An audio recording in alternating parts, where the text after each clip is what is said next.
ফুটবলের ইতিহাসে ১৯৯৮ সালে আফ্রিকার এক অদ্ভুতুরে ম্যাচের কথা বলি, যার পিছনে আজও বিশ্বাস করা হয় কালা জাদু বা অতিপ্রাকৃতিক কিছু একটা ছিল। শুনতে অবাক লাগলেও সেদিন খেলার মাঠে নামা একটি দলের ১১টি প্লেয়ার মাঠ ছেড়ে উঠেই আসতে পারেনি। ১৯৯৮-এর আগস্ট মাসের ওই দিনে আফ্রিকার কাসাই প্রদেশে দুই দলের মধ্যে খেলা চলছিল। একটির নাম বেনাসাদি ও অপরটি বসঙ্গা। বেশ হাড্ডাহাড্ডি লড়াই চলছে। দুই দলই এক এক গোল করে বসে আছে।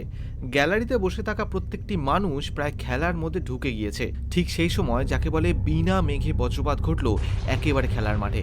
বিশাল শব্দ করে মাঠের মাঝখানেই ভয়ঙ্কর বজ্রপাত হয়। কিছু বুঝে ওঠার আগেই দেখা গেল খেলার মাঠে মৃত্যু হয়েছে ১১ জন খেলোয়াড়ের, আর আহত হয়েছে গ্যালারিতে বসে থাকা জনা ৩০ দর্শক। কিন্তু অদ্ভুত ব্যাপারটি হলো, এই ১১ জন ফুটবলার যারা মারা গেলেন তারা ছিলেন বেনাসাদি দলের খেলোয়াড়। শুনতে অবাক লাগলেও সেদিন খেলার মাঠে নামা বেনাসাদির প্রত্যেকটি খেলোয়াড় মাঠ ছেড়ে উঠেই আসতে পারেনি। উল্টো দিকে অপর দল বসঙ্গার একজন খেলোয়াড়েরও কোনো ক্ষতি হয়নি। ঘটনাটা তোমরা বিবিসি নিউজের ১৯৯৮-এর প্রতিবেদনে পেয়ে যাবে, যেখানে এই ঘটনার পিছনে আফ্রিকার মানুষজন আজও কালা জাদু বা অতি প্রাকৃতিক কিছু থাকার কথা বিশ্বাস করে।